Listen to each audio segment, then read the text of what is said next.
The show's going to be a little different this season. We are referring to this as Game of the Game. Well, the game is that there's a hat. In that hat, there are prompts. We do not know what these prompts say. You and we both don't know what we're going to be talking about next episode. Cookie Pocket, the game of the game. The game of the game of the game of the game of the game. The game of the game. I guess what you really mean to say, Mitchell, all is well.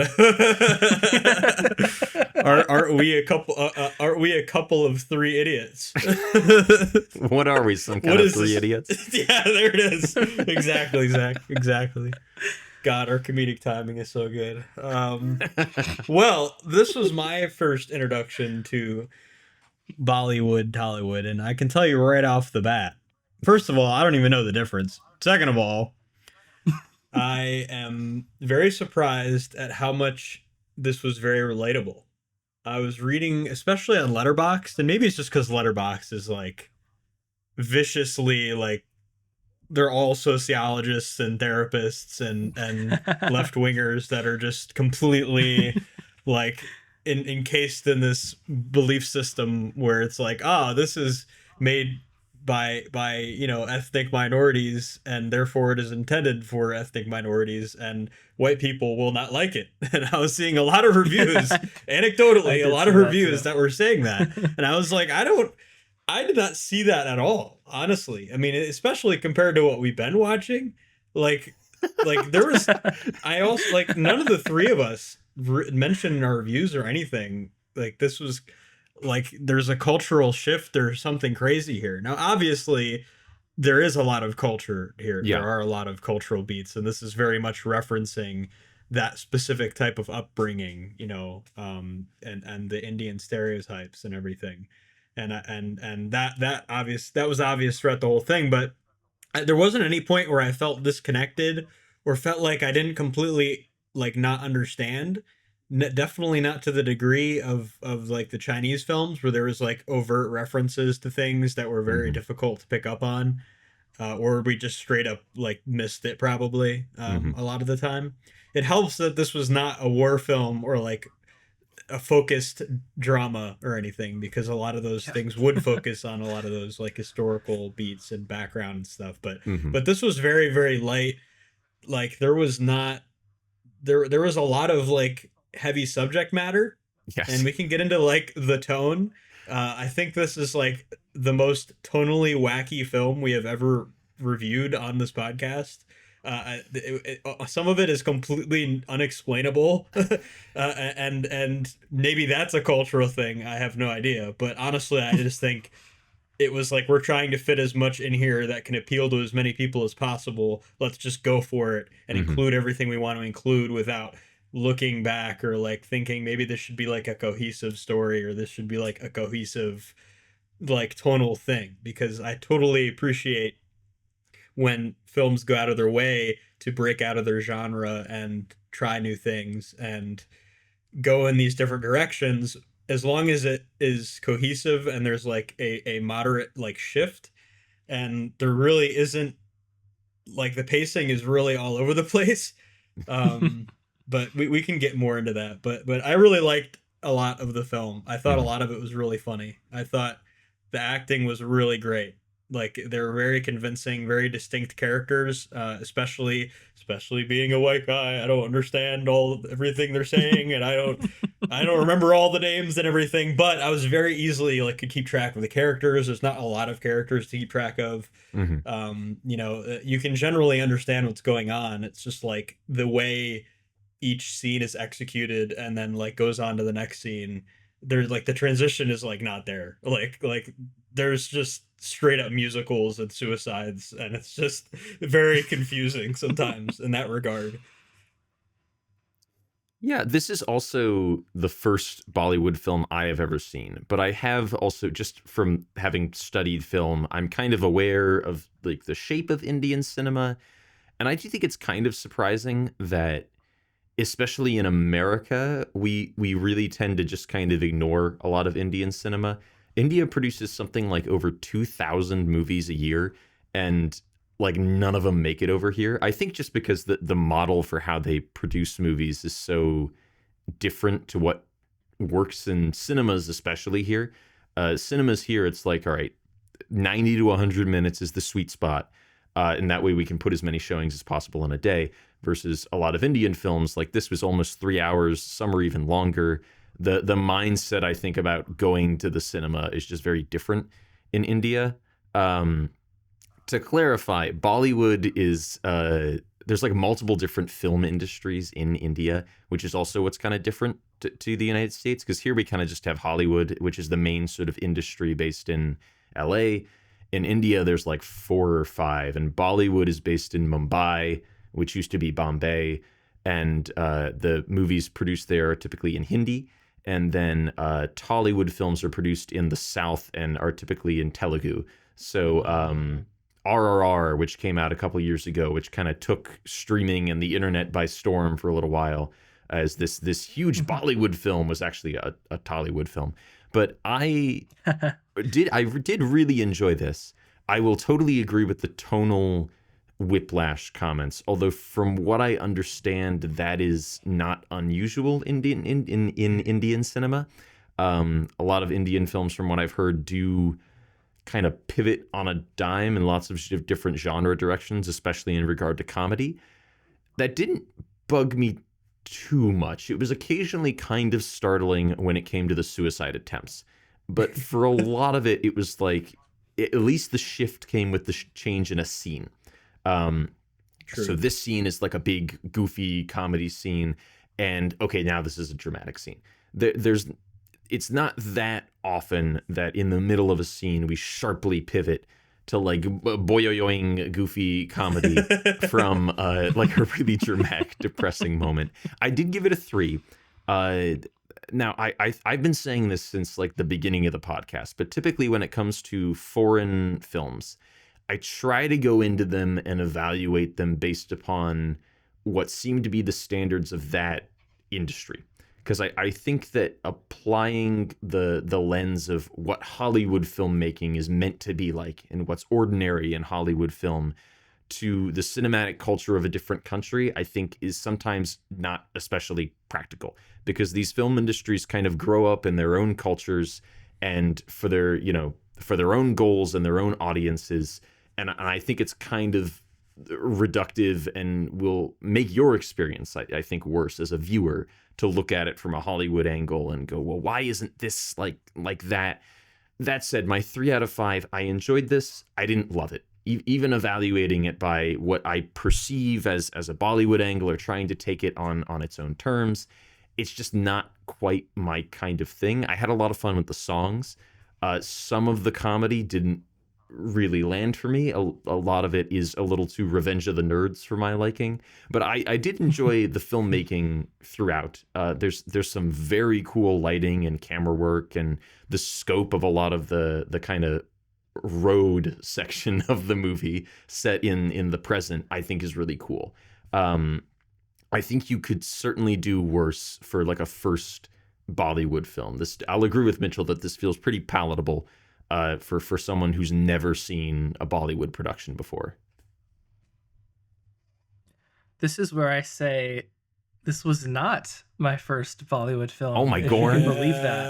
That's crazy. I know. I watched exactly one other, I think Bollywood. It could be Tollywood. I'm not even sure. But I watched one with my high school girlfriend and her family. Oh no. Many years ago. Oh no. In the olden days. Oh my God. Ancient history. Yes, I know. And this one was called Kabi Kushi Kabi Gam. I'm probably absolutely butchering the pronunciation on that.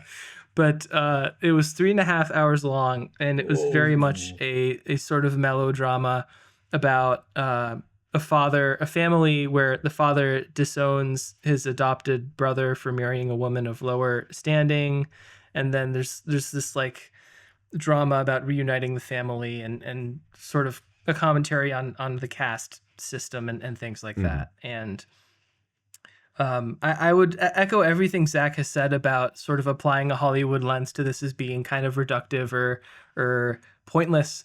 And I hesitate to draw sweeping conclusions about the industry, but I do at least get the sense from my exactly 2 viewing experiences that they tend to have these big melodrama moments, especially towards the end, and that there's almost like a version of what Zach has coined the Return of the King problem, where there are like many big endings or like emotional moments that could be endings, but then there are like 4 more of them.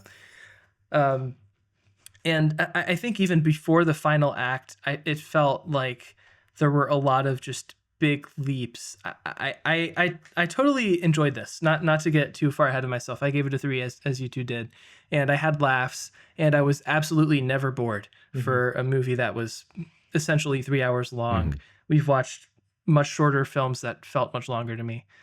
I think the cast is great. I think they're very funny. I think where maybe the tonal shifts don't translate as well to our Western sensibilities, I think the comedy like really, really does. I struggle to think of a joke that just feels like out of left field or confusing. I think it all plays pretty much fine. But I think big leaps in the story, like the 3 idiots having to deliver Pia's sister's child. Yeah. Like, I don't even remember how we got there. But not just that, but especially then, like, oh my God, the baby's dead for 30 seconds. And I'm just like, oh my God, why are we doing this? Sure. And it actually had me for a second believing that the baby had died. But it's like a Marvel film that wants you to think Invisible Woman or Captain America has died. They're not dead, guys. They're never going to kill these characters. A lot of just like big moments like that. I think in the first act, like the guy, I think his name was Joy something. The first person he wanted who an commits extension. suicide. Yeah. Yes. He was building some sort of drone for his final project, and he wanted an extension. And Virus, the tyrannical administrator, said no. And then he played a really melodramatic pop song on the guitar and killed himself. I do actually quite like that song. When they were taking the drone up to his room, because the 3 idiots are like, oh, he's having a hard time. Let's all work to finish his drone so that he can pass. And while they were taking the drone up to his window to kind of show him like, hey, we finished your drone, I kind of said to myself, wouldn't it be funny if he was like hanging from the rafter or something? And then he was. Oh my God. Yeah. Terrible.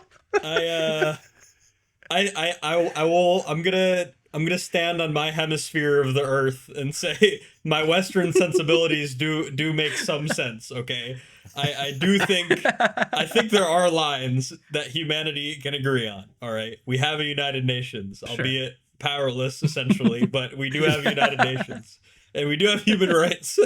And I do have to say, I do see where you're coming from, Zach, and I do see where you're coming from, Christian. I don't want to go in here and be like, well, this is like there shouldn't be tonal shifts. There shouldn't be like these huge like dramatic life moments, you know, that are in between these comedy routines and everything, because we do see that in Western media, and it is executed, you know, either really well or really horribly most of the time. But I think in this case, I think the problem for me is that a lot of those scenes could be either completely mitigated or removed, and the overall story would not change. And maybe it's just Hollywood. Maybe it's just my American way of things, where it's like maybe like there has to be all these scenes or something. But like it's just there's not an overall message really being fed into. There's not really any reason for me to be invested in besides the fact that there's a kid being born and it is a child, or that there is a student that is killing himself.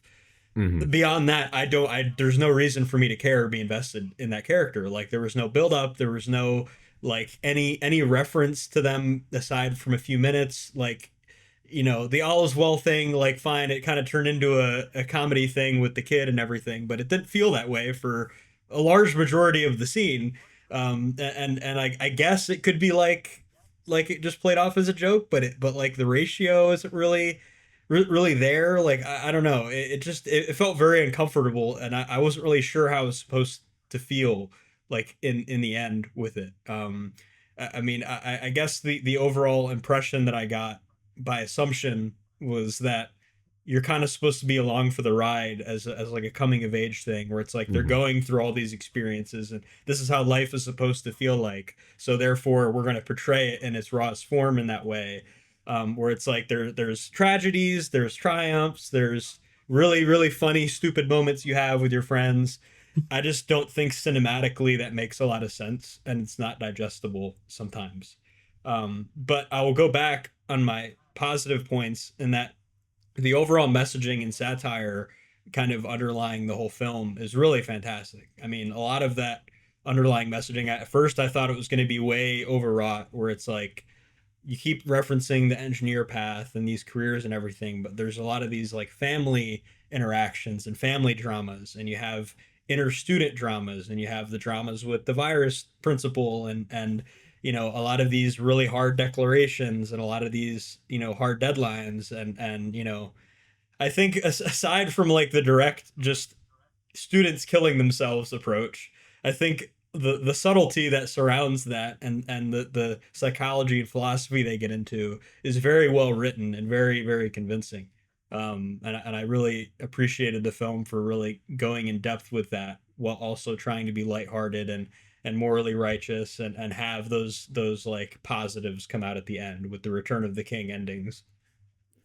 I gotta say, the whole like we have to help this child, we have to help deliver this child angle really didn't bug me. To me, that worked as like a resolution of that side of the narrative, because it's an opportunity for all these kind of goofy misfits to indicate that they have learned something and that their mindset is worth something at the end of kind of this half of the narrative. They spent the whole time at college being, you know, put down by the other kids who are, you know, brown nosing to the professors. You know, a virus has been threatening to expel them hither and yon, and then finally we have this situation where when the chips are down, our three idiots and all their friends, you know, apply the things that they've learned and their own techniques to save the day, and that worked for me. And I think I don't know, maybe the angle of, oh my goodness, is the child stillborn, didn't shock me as much, because as soon as it, you know, came out of the womb, I was like, that's a doll. And so I was already perceiving it as like, they've got to do a thing where like the baby is, and it's not crying. They've got to do a thing where like the baby is always the baby dead. So I feel like I was kind of expecting it. I don't know if I was picking up clues that were deliberately laid by the filmmakers, or if that was meant to be a shock when they go, he's not breathing. Because my response to that was, well, duh, he's not making a sound. But yeah, that really didn't bug me that much. The only stuff to me that really grated in terms of like a tonal shift was some of the comedy, and often the more kind of scatological, immature stuff. There's a lot of butt stuff in this film. Not like that. There's a lot of like butt gags and underwear and like people on the toilet, and that stuff felt a little grotesque to me. I wasn't that fond of that. There's an early gag. No, there's two gags where people, while urinating, have their stream of urine electrocuted. Yeah. And that felt it's super horrible. like Revenge of the Nerds 80s comedy to me, where it's like, that just isn't fun to watch, and it seems painful instead of being funny. I watched this like immediately after watching The Taking of Pelham 123, wherein the villain like electrocutes himself to death on purpose on a hot rail. So those pranks had an especially sinister feeling to me. Yeah. Well, I think there are a couple other moments of like the melodrama. The ones that really work for me are when the one of the three idiots has this really emotional confrontation with his father about how he wants to be a photographer, and how he'll be miserable if he's an engineer. Yeah. And then his father like does support him. I think that scene like totally works and is genuinely moving. I think when the guy who survived his suicide attempt has the interview and is like, yeah, I'm not going to fix my attitude. And I like the way he answered those questions, and maybe I'm just cynical because I will be entering the job market soon. But I watched that interview and I was like, I don't know, man. And it felt like they were trying to have their cake and eat it too by portraying Rancho as this like very happy, fulfilled guy because he set up this school where the kids love learning and they're doing all this cool stuff. But then they also have to have the tag at the end where Rancho's also secretly this like amazing tech inventor guy, whatever. And I felt like that sort of undercut the idea that he could be this genius fulfilled person without having all the accolades and by focusing on something smaller. Yeah, that almost entirely felt like just a resolution of the long-running gag with the brown-noser teacher's pet kid. Which I saw that coming a mile off. I'm assuming that seemed, as soon as they introduced like there's this very wealthy guy that I'm trying to see, immediately after they like try to find Rancho and it's not who they think it was, I was like, oh well, there he is. That did not play as a twist. It's hard for me to, I don't want to keep dogging so much, but it's hard for me to suspend disbelief when there's so much weight put onto these massive life events.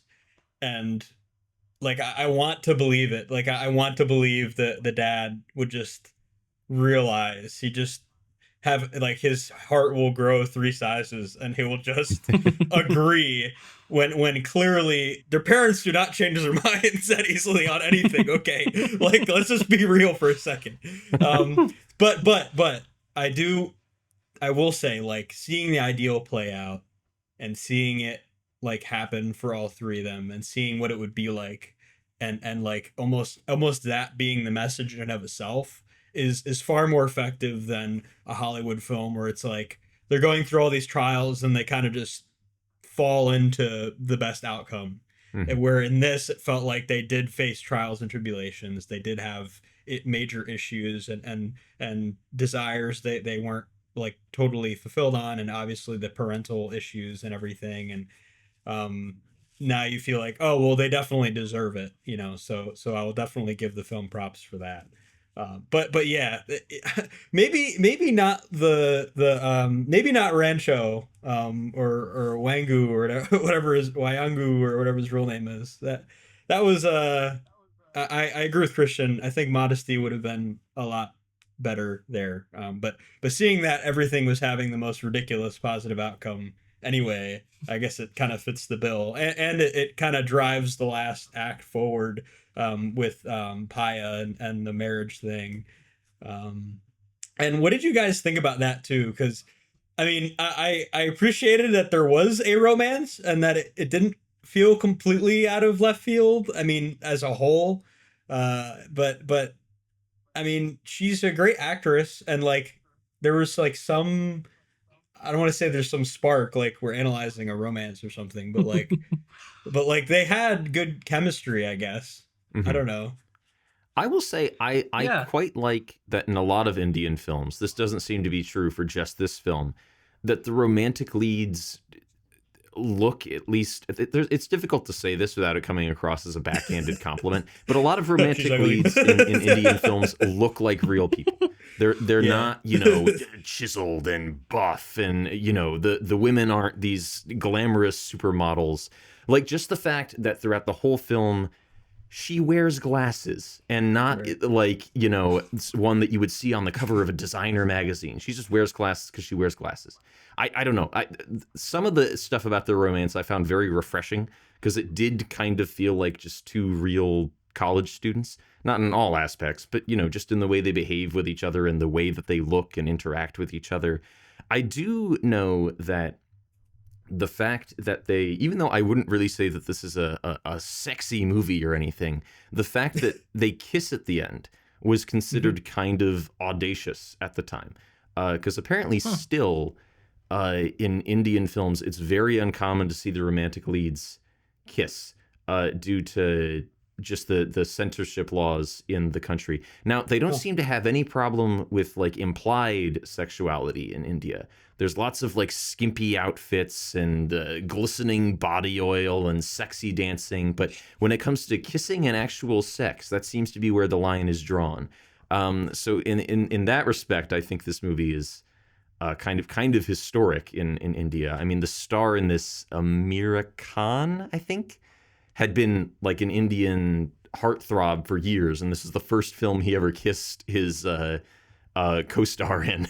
Wow. Dang. Wow, that's kind of shocking. I do think the romance is mostly affecting. I think the way that the two characters meet is very fun, where he gives this very impassioned speech about how she shouldn't marry the guy, and then it ends up not being her wedding after all. And it's Virus's daughter. I think that's kind of like the best example of these like highly improbable events being played to strong dramatic and comedic effect. Mm-hmm. I've seen a lot of reviews of people saying they really like Zoopy Doobie, which is like their song, I guess.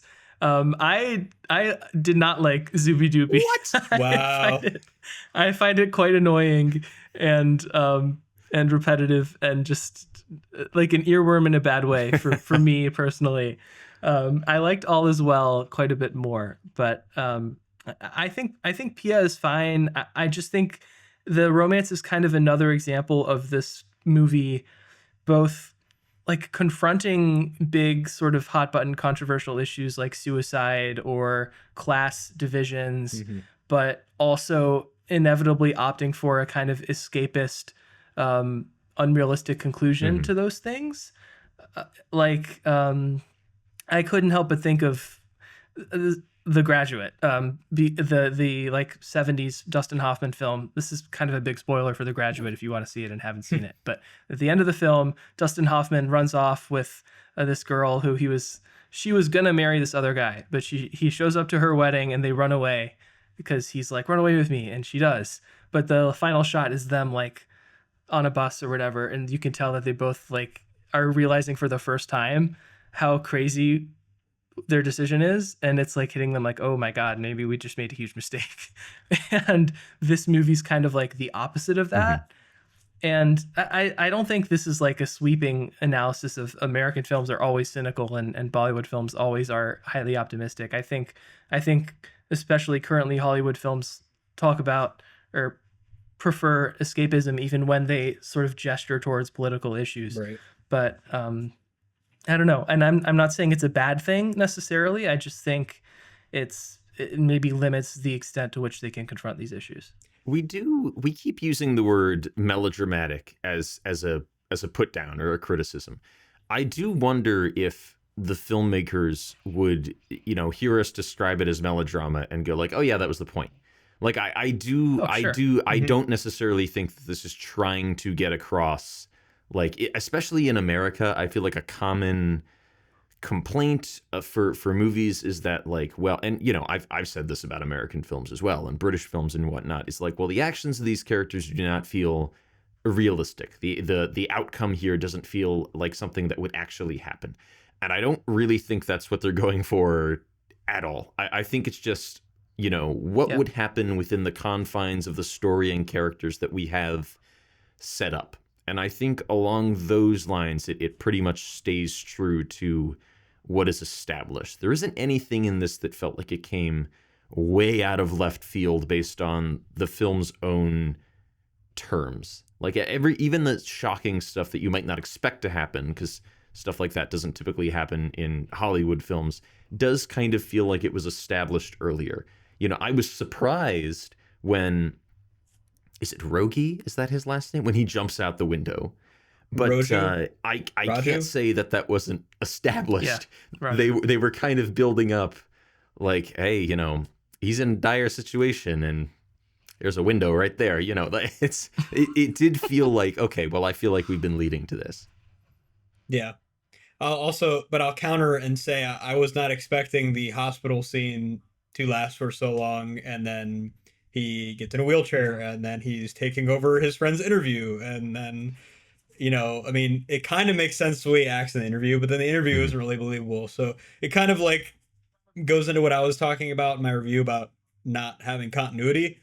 Like with the, you're right, Zach, within the confines of the film, but like what are like the confines are just, when you hit suicide, how do you make it more dramatic, right? Like how do you, and there's pregnancy and a birth, like that is literally the extent of life and death.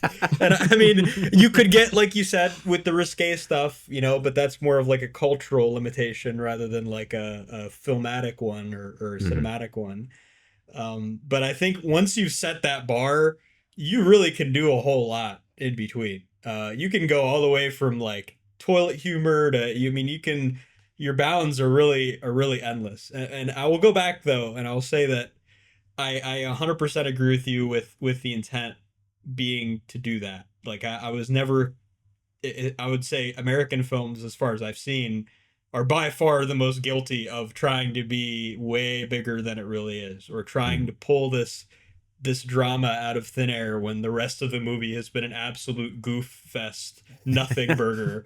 At least with this film, there's an actual, there is an undercurrent. There is an actual like overall message. There is, you are learning about these characters and the environment that they grew up, each of them grew up in, and you're understanding, you know, the educational culture especially a little bit better. And at least with that, I can say, okay, there's a lot more continuity here. There's more stand on. It's just all about the way that is executed, and like the there really isn't like a preparation or a setup in that way. But like with the occurrences themselves and the skits, I mean, really, like, I mean, I loved almost all the characters pretty much. I mean, they all had something endearing or funny about them, and like as purposeless as a lot of those really zany, really out of left field scenes were. Especially like the speech where, I mean, he changes the words of the speech, and it's like, for some reason it was like Diary of the Wimpy Kid or something in my head. It was just what I was like, why am I thinking about that right now? Just this absolute ridiculous moment that's just has nothing to do at all with the messaging. And I get it, it's fun, it's funny, okay, whatever. But it's like, it's a long scene. Like there's all the characters are involved. Like the film is kind of playing this up a little bit, you know, but all it is a comedy routine, you know, and then it's like, wait, oh, now we're back in the drama stuff again. I can appreciate that it is scene by scene, like you said, Zach. It is scene by scene, but man, it's like the craziness never stops. Like Christian said, you are not bored at all. And you know, and I just, I also want to say it's hard being confined to that educational space, because there's so many in Hollywood. There's been so many things that have been done in schools. There's school pranks. There's the principal that's angry about everything. There's people getting expelled. There's butt jokes. There's bathrooms and cheating on tests, and it's just like you are like 30 topics that are out of all educational anything, comedies or whatever. There's like 30 topics that you could cover, and that's it. And that is your limit. So I guess I'll conclude by saying, within that realm, when you're operating mainly about students and about their progress, it's very hard to really set things up. So it makes a lot more sense to go with kind of what Christian said, is just fully invest in the escapism, fully invest in being as wacky as possible, while also keeping that underlying message, you know, throughout. Yeah, apparently that scene with the speech where the words get switched around, because that, for audience, for listener context, there's a character in the film who's kind of like a secondary villain, sort of, in the college portion of the story, who can't speak Hindi very well, but he wants to deliver a speech in Hindi. So he gets the librarian's help, and our three lead characters switch out some words in his speech. So as he's reciting his speech, he doesn't know what he's actually saying. And one of the words, I think in the subtitles, it says that the word is share, and it gets substituted for screw. Yeah. Apparently, in the actual Hindi, that translates more directly to rape. So that was very controversial upon release, apparently, and Christ. Almost got them in trouble with the censors for this like 5-minute long scene where this character basically just says that the dean has been raping his students for decades, and it's played as like a joke.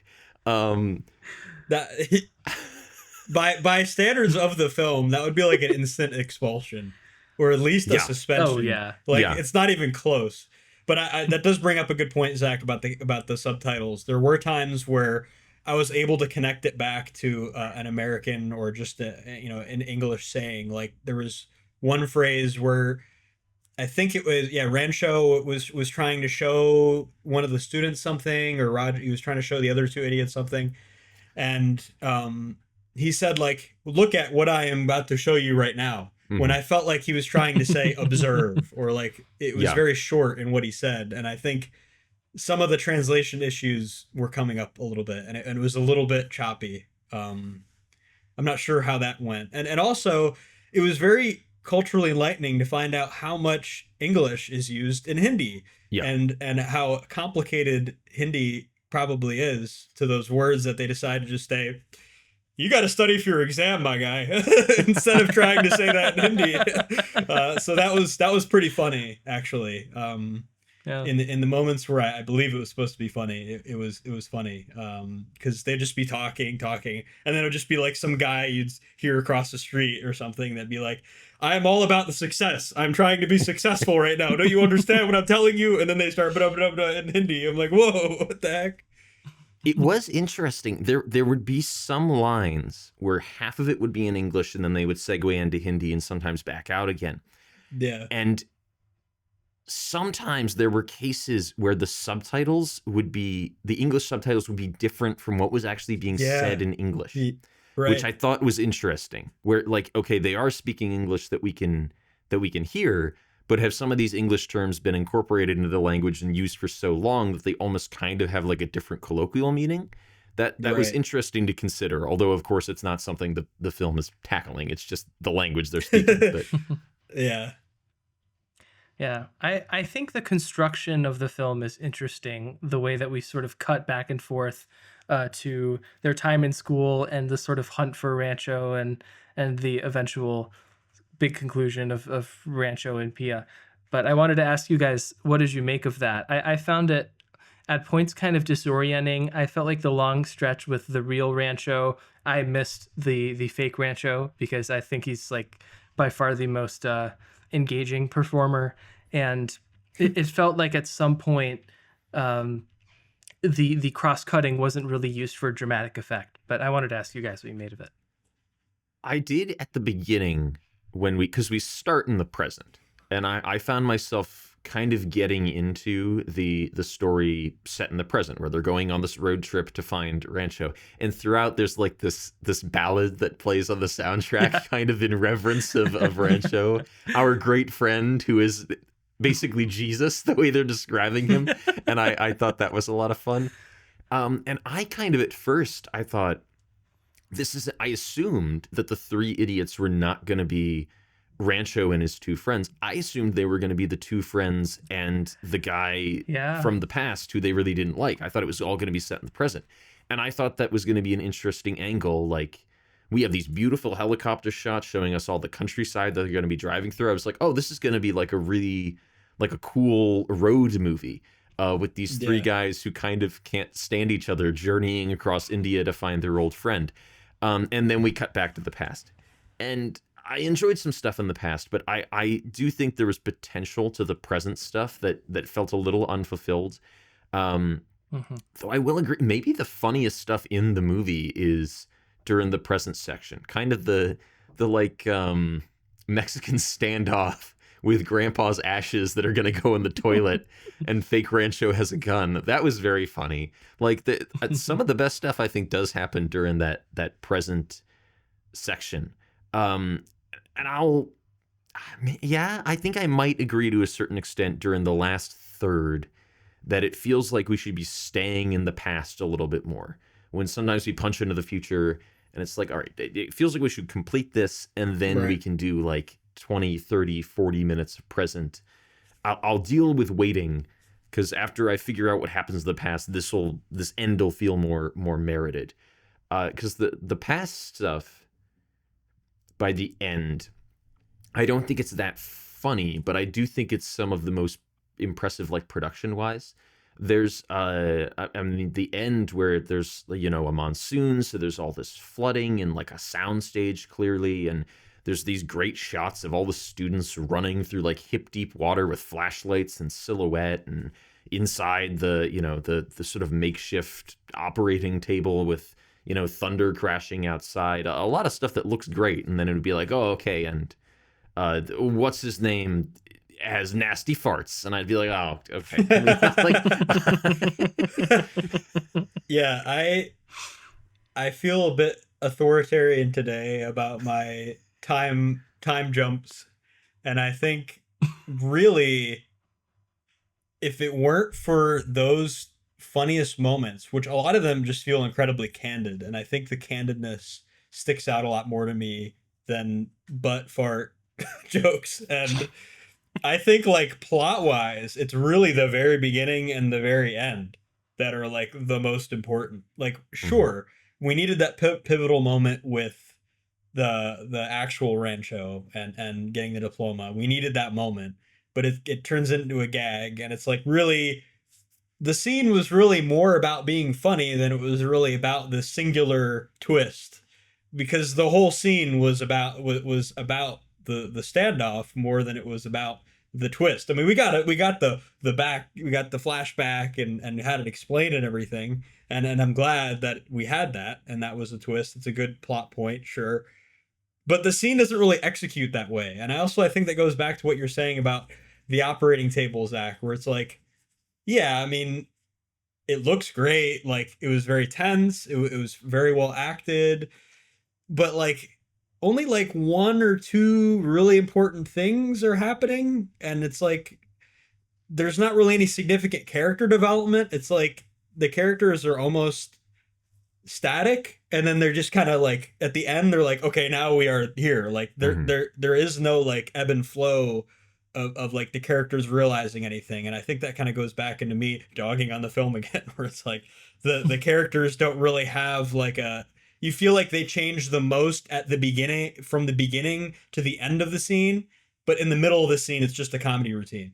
And it's like really the end of the scenes are what are most important, where you get, or the last 5 minutes or the last 3 minutes, or like that's the meat of the plot right there. Well, everything else is just set up for an extra gag or a setup for an extra joke. Now, to clarify, it's funny though. Like, it's funny, and like I don't want to get rid of the standoff scene. I don't want to get rid of that, right? I don't want to get rid of all the road trip moments, as overplayed as Chatur talking, and that gag got played like 3+ times with him not shutting up, and that kind of ramps up in its own way. But like, would the film really have suffered if the scenes were gone? I mean, not really. I mean, I feel like you're cutting a little bit of slack that way. And it feels a little bit more punchy, and it just reduces the jarriness. So I guess, I don't know. I don't want to be that guy that shoots the dying horse or anything, but like, I don't know. It's a hard conversation to have, because like we've already discussed, the cultural aspect to it, I understand, and just us talking, I understand it a lot more now. That was very much intentional, and it's supposed to be a fun, lighthearted movie, but I don't know. At the same time, like, going back to the present so many times really did not do the plot any favors at all. Well, I think this kind of ties back to something that you'd mentioned earlier, Mitchell, that reading your Letterboxd review, actually, you mentioned that like there's lots of moments that just feel kind of isolated and like they lack continuity. Yeah. I don't really know if that's the case. I think it's the case where these fairly brief beats are expanded on and kind of examined to the extent that they become full scenes or full like 20-minute segments of the movie. So things that could be like a quick little sight gag or would be like a brief montage in a Hollywood production become like these lengthy swaths of plot, to the extent that the movie is much, much longer. And we also, by the end of that swath, are left with the feeling of like, okay, where did we start? Where did we come from? It is a little disarming, I think. You feel by the end as if you've been through 2 or 3 different feature-length stories, and don't necessarily quite have a feeling of where we started in each of those journeys.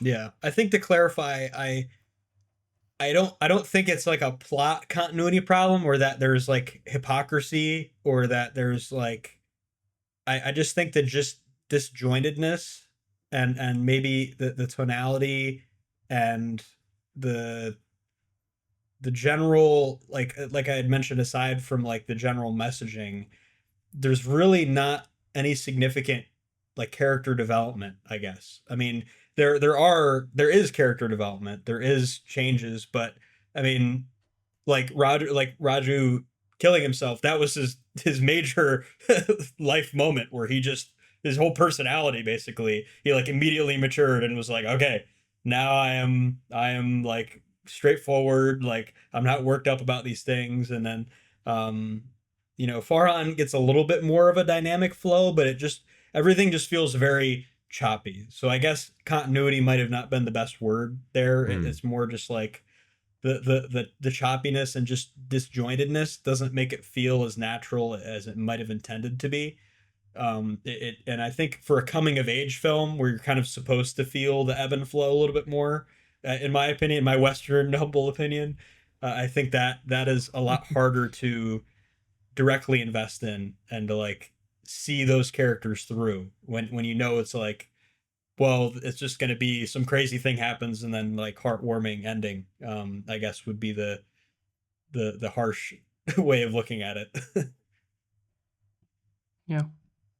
I think one of the other things that perhaps limits its dramatic appeal for me is I think Virus has a point a lot of the time. Yeah. Like I think the movie a lot of the time, for plot reasons or for just standard character arcy reasons, wants him to be this like irredeemable villain until the end, where I guess he does have like he does get redeemed. But whenever he's sort of disciplining one of the three idiots, it's played as though he's this tyrant who's totally out of touch with the problems that the students face. And while that might be true to some extent, certainly with the first example of the student who needs that desperately needs an extension, I think a lot of the time the three idiots are crass buffoons that deserve serious punishment. I mean, when they're like pissing on his front step, I mean that I think is worthy of expulsion for sure. And I accept that this is part of the premise of the fart joke, three idiots, a boy humor movie, but I do think that a lot of the time when we're supposed to view Virus as just like Jeffrey Jones but worse, I don't know that it quite okay, wait, not worse as a person. Like the principal from Ferris Bueller. Yeah, there we go. But worse. Okay.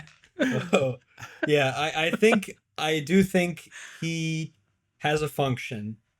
You need to have, this is partial devil's advocate because I do 100% agree with you, Christian, but playing devil's advocate for the sake of the film, having that antagonist and having that rigidity and someone who really doesn't change, because although I agree with you, he does have like he realizes that he does respect that one student. But I do think he still holds true to his values. And I think, especially with a film that's tackling those traditional values, you need to have somebody that represents that and represents that philosophy. Because if you don't, then it's kind of like you're just attacking a boogeyman and your point kind of goes into nothingness when you're just saying like, oh, there's a caste system and there's all these major, issues with paternalism and fraternalism, and you're trying to be an engineer because your parents told you to, and you're trying to marry this person because your parents told you to, or you think it's the right thing to do. I mean, there has to be somebody that represents that. But I will come back and say, like, I agree with you. I think his character is kind of done a disservice where he is just like, that character is just absolutely treated like garbage, writing wise. And like, and I mean, if I mean, like, I don't want to say it doesn't happen because there are people like that. There's people that are far worse than that. There are principals and teachers that have, anecdotally at least we know, that have looked the other way when there's students that are literally absolutely suffering. I mean, literally committing suicide, and we know that that's a real thing, and we can safely assume that is tackling a stereotype of Indian culture.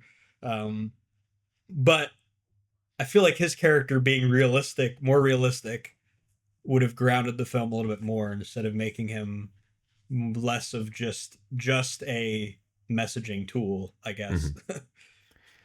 I think you could potentially make the argument that a lot of the things that when Virus responds to actions of the three idiots that warrant expulsion, those actions warranting expulsion are generally motivated by unreasonable things that he has done to begin with, that are, marked by his grudge against Rancho and the other two.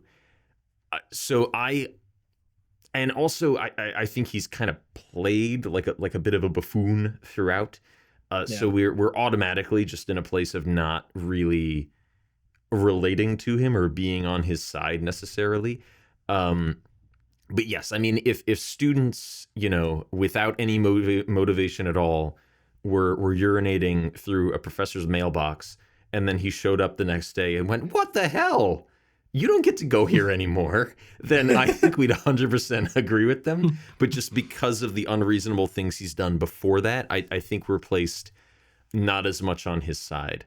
I do think that the scene with the suicide attempt in his office, I think has one of the best moments of filmmaking in the whole movie, which is when our idiot is stepping up to the window, he kind of we see him in a close-up snag his foot on the wire to the lamp, and then we cut to a shot of Virus and his barber with the lamp in the foreground, and we just see the lamp kind of zing towards the camera, and then we cut to a shot outside of him on the ground with the lamp dangling out the window. And that's a great creative way of kind of showing everything around the suicide attempt in a way that lets us connect the dots in our heads without just showing him jumping out a window, which could, if it was just flatly shot in a wide shot, could just come across as comedic if it happened too abruptly or wasn't played quite right. Kermit. Do not let the Zach, lamp is shocking. Do not let Zach into a courtroom. Do not let him at a crime scene. He will not do you justice. He will tell you how it could have been filmed better. And we can appreciate that, Zach. We can appreciate that. It is important. Yes. Yeah. I do think after what you've just said, Zach, I wonder how much my reaction to their hijinks and their jokes at Virus's expense are motivated by my own perceptions of hyper self-criticism and adherence to the rules. So I think you've made a solid point here. Also, I want to say, I would not expel a student for what they do outside of school or being a student until justice is served. We find out what really happened, and then we can expel them. I see. Yes. That is the appropriate way. So you're saying that Virus should have reported the urine to the police, and then yes, absolutely. That would not make for an interesting film at all.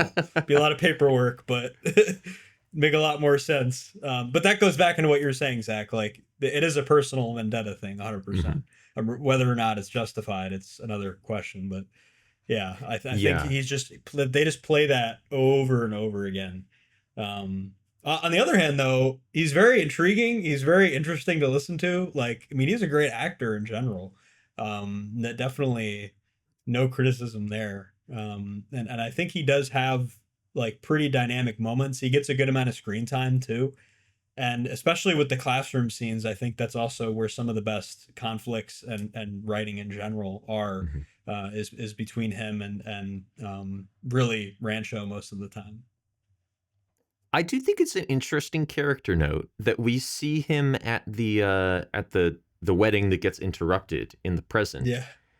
And unless I'm misremembering, he hasn't grown his mustache back. I noticed that. Yeah. Which I think is kind of a visual indication of the fact that he feels like he's learned something from that experience.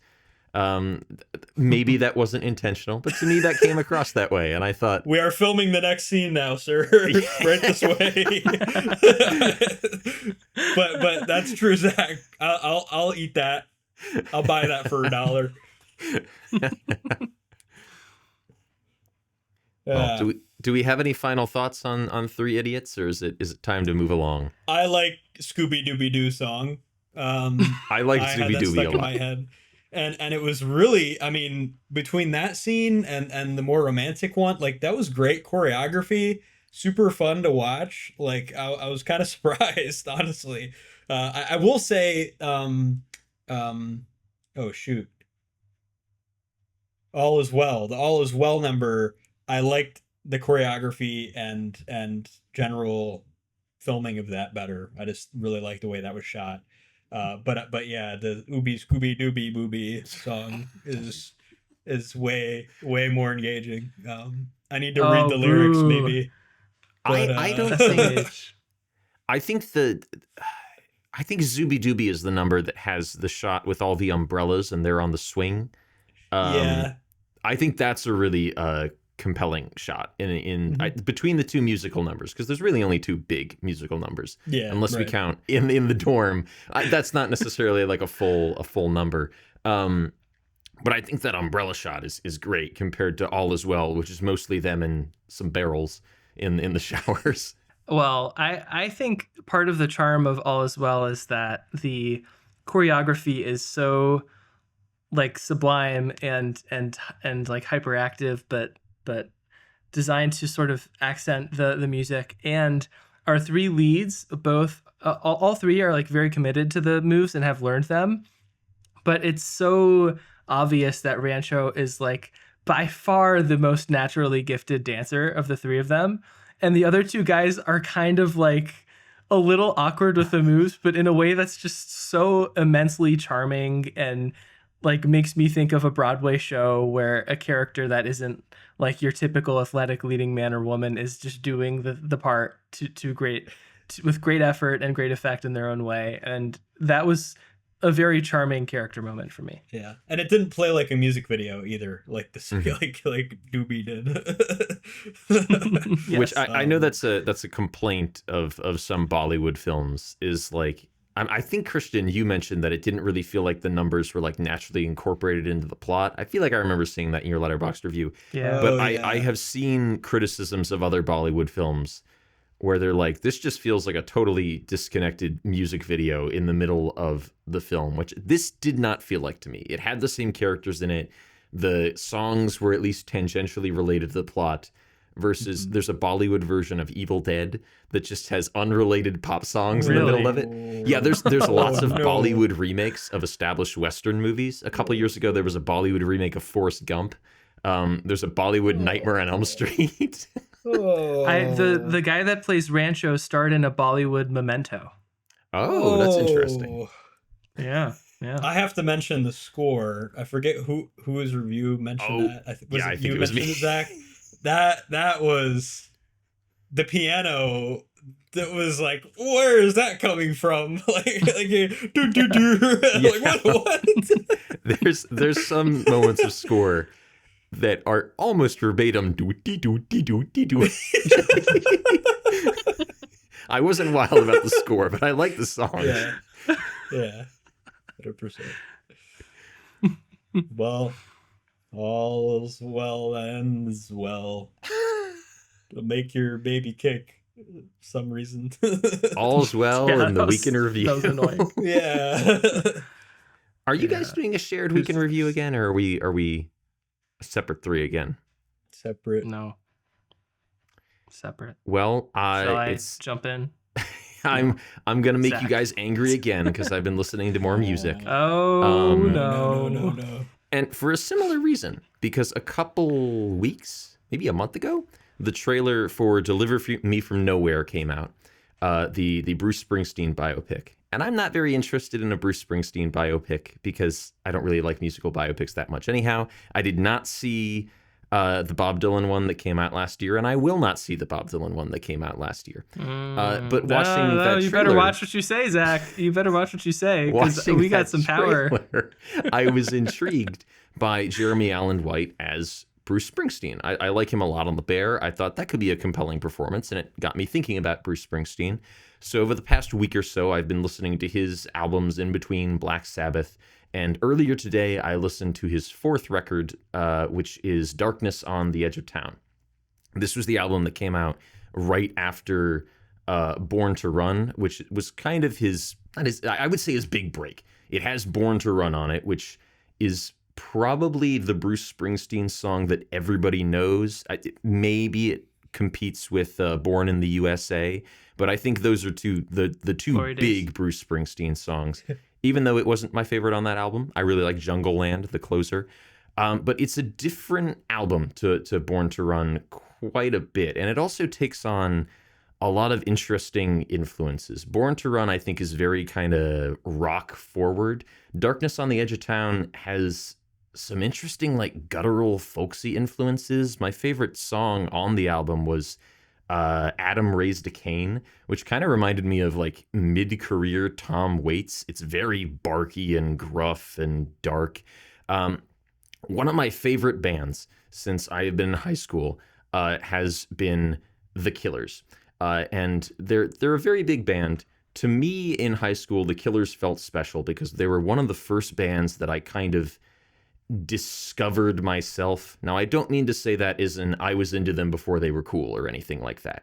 But when you're a kid, most of the music that you listen to, we might be one of the last generations this is true for, but when I was a kid at least, most of the music I listened to was what my parents played in the car on CD. So it was the music that they liked. So I had musical taste, but it was entirely dictated by their musical taste. And The Killers were one of the first bands that I came across kind of for myself without an outside influence by somebody who I knew directly, where I heard songs in like commercials and then later stumbled across them on YouTube and found I liked the band quite a bit. So they've always been a band I've enjoyed a lot. And throughout the years, I've heard them called wannabe Springsteens, which is not something I ever really heard.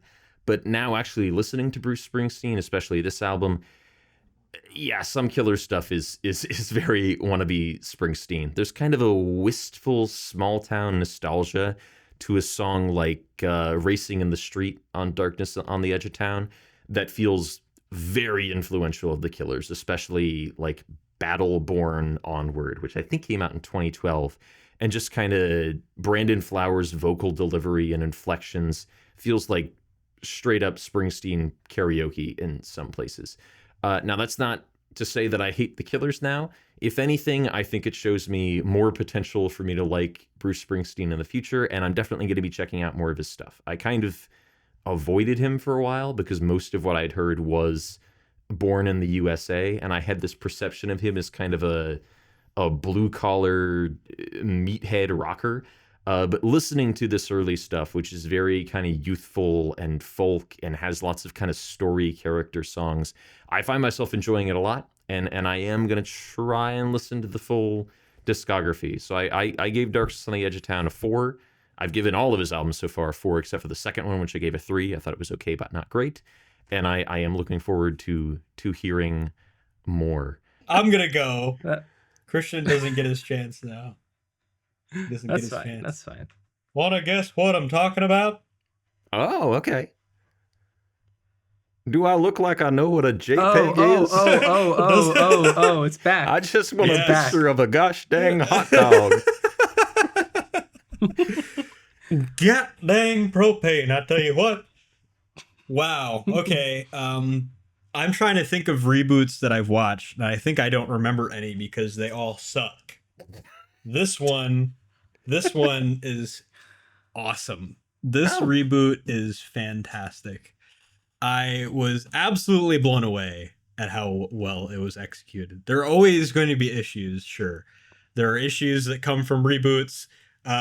Johnny Hardwick, who voiced Dale, had passed away while they were making this. So his voice actor, who, by the way, sounds more like he did in the 90s than he does when he voices himself in the first 7 episodes of this 10-episode season. And then Jonathan Joss, if you remember him, he voices John Redcorn, and if you ever watch Parks and Rec, he is the Pawnee Native American in that show, and he passed away like a month ago or like 2 months ago, and they dedicate the last episode to him. But other than that, I mean, almost all and obviously Tom Petty was Luann's boyfriend Lucky, and Tom Petty was a pretty big deal being in it. He passed away. Luann's actress passed away in like 2009. So there was a lot of actors that passed away, and I'm telling you what, man, it did not really make much of a difference. I mean, all the other voice actors come back.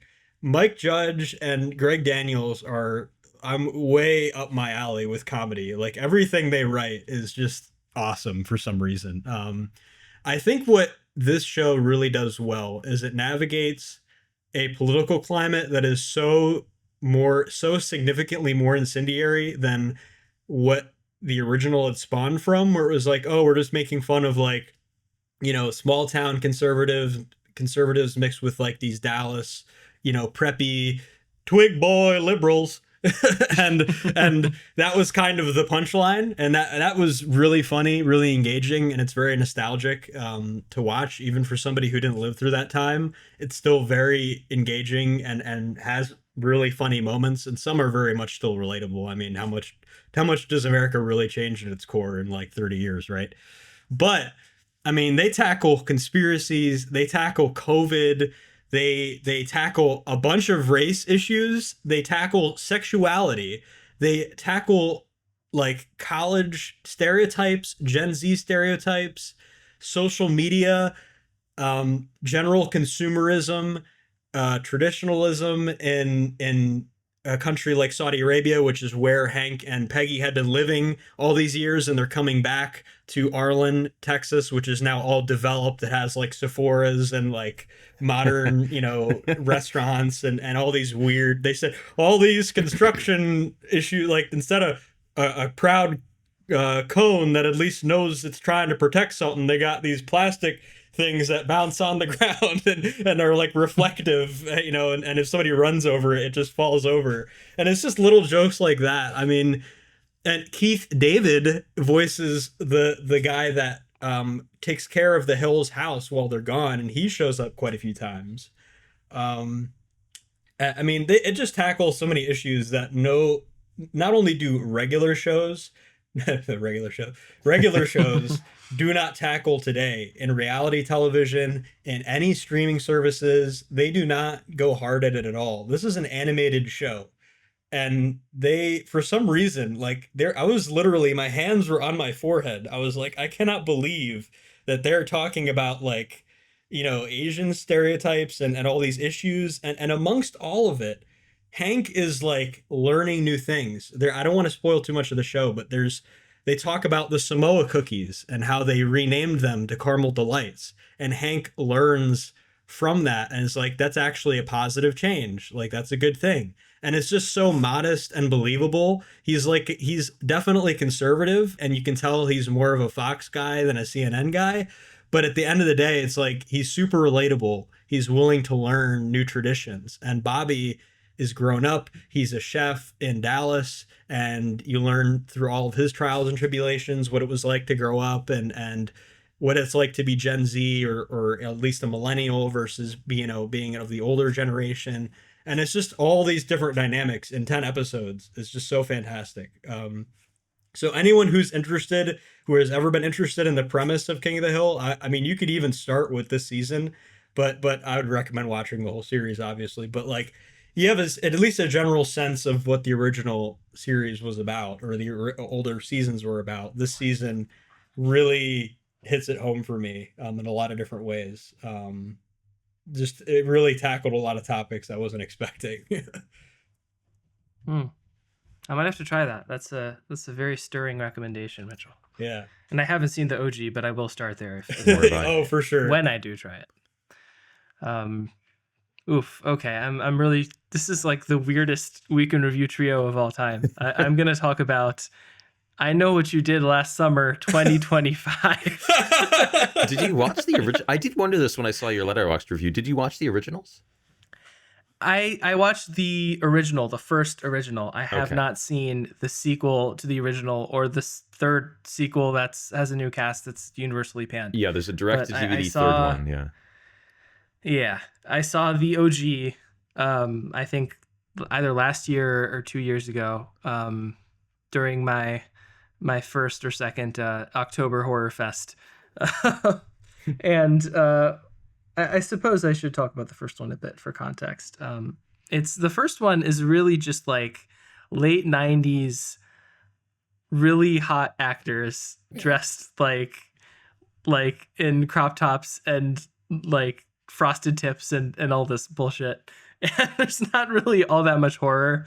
It's fun in like a bad way, and there's a cover of the Beatles' "Hey Bulldog" performed by Toad the Wet Sprocket in the first one. That's absolutely fire, and I'm so glad the movie exists, if only for that reason. But I watched the new one with a friend I was visiting, and I do think it accomplishes the task of being like a fun, if bad, movie to watch with friends. But where the other one's just kind of like a 2.5 shrug bad, where not much horror happens and you're just kind of staring at Jennifer Love Hewitt because, yeah, this one is just like, it's just bad in an eventually frustrating way where I wish it was 20 minutes shorter, and there's too many twists, and there's way too much reliance on bringing back Jennifer Love Hewitt, but especially Freddie Prinze Jr. is like so important to the plot in a way that's just like, why? Who cares? You don't like I Freddie feel like Prinze most Jr.? of the I kind of do, because he voices Kanan Jarrus in Star Wars Rebels, Right. and this character is actually like semi-important in the broader Star Wars canon, and he's a charming guy, but there's no reason for his character from the original movie to be as pivotal as he is here, and I have to get into like mega spoiler territory here, so be warned. But the final reveal is that like he's the killer, or one of the two killers this time, which is just like so stupid, and like he's just fed up with everything he's gone through, so he's going to be the Hook killer now, and it's like, I don't know, it's dumb. That's his There's motivation. a scene. Yeah, he's just like they expect us to forget. Well, I never forgot, so I'm just gonna kill everyone now. It's dumb. And one of the guys in the movie, Tyreek Withers, there's a moment at the beginning where he like mocks the Nicole Kidman AMC ad, and I really liked that. That was fun. I was the only person in the theater who got it because I was at a Regal and there's no AMCs in South Carolina. Oh. I really liked it. I think this sort of inciting incident, which is the same in this movie as the first movie, where these guys are like driving around kind of tipsy, and they basically like run someone off the road or commit vehicular manslaughter, and instead of doing the right thing, they just kind of hide it, and then time passes, and one of them gets a note that says, "I know what you did last summer," which is gasp the title of the movie, and then killer starts killing, and it gets dumber as it goes. This is still basically like a fun movie with hot people, but it's not. It's a 1.5 with a heart, and I think that encapsulates perfectly, because there are 2s with hearts and there are 1s with hearts. This might be the first like 1.5 with a heart that I've given, but that is definitely the assessment. Well, I don't know how to follow that other than just picking my prompts. Pick your prop, Zach. I do think it's funny in the first, and I don't know, maybe it's going to be hard to describe this in a way that communicates why I think it's funny, but I think it's funny in the first, I Know What You Did Last Summer, that there's all this buildup to like, well, who could it be? Who would know? Who would know what we've done? And the eventual reveal is it's just the guy they hit with their car, isn't it? Yeah. Where it's like, oh, okay. I honestly, yeah, I don't even remember exactly what the reveal is. It's either that, or it's just like not even revealed, or it's a random guy. But I remember being very underwhelmed by it, and there being a lot of buildup. Okay, decode. Oh, alrighty. So a romance film produced in Nigeria. Nothing even comes to mind. I'm gonna have to do some real research into this one. Mitchell, what were you cooking my on this prompts one? are so good, guys. My prompts are so good. We are going Mr. Worldwide. Yeah. We are going worldwide. Beijing, Mumbai. I don't know the capital of Nigeria. No. To be honest, I forgot to. I'm not gonna lie. I think this is my first prompt of the season where I legitimately have no idea what I'm going to pick. If you have any ideas, listener, and would like to see if you're correct, tune in next time. I did look some up just to make sure that there are some That they exist. and they are accessible. They are accessible. The only Nigerian film I know of is the Nigerian shot-on-video remake of Titanic that was made in the early 2000s and is dedicated to all of the people of color it's dedicated to all of the people of color who died in the sinking of the Titanic, which was clearly not a very well-researched dedication because one black man died in the sinking of the Titanic. I was about to say, James Cameron, help me out. I'm trying to remember. I doubt I'll pick that one. This is probably also going to be a challenge because I imagine finding a lot of these on streaming will be tricky. Finding them as semi-illegal rips on YouTube will probably be much easier. That was Tune in not a next time. confession, nor was it a suggestion. The game of the game of the game of the game of the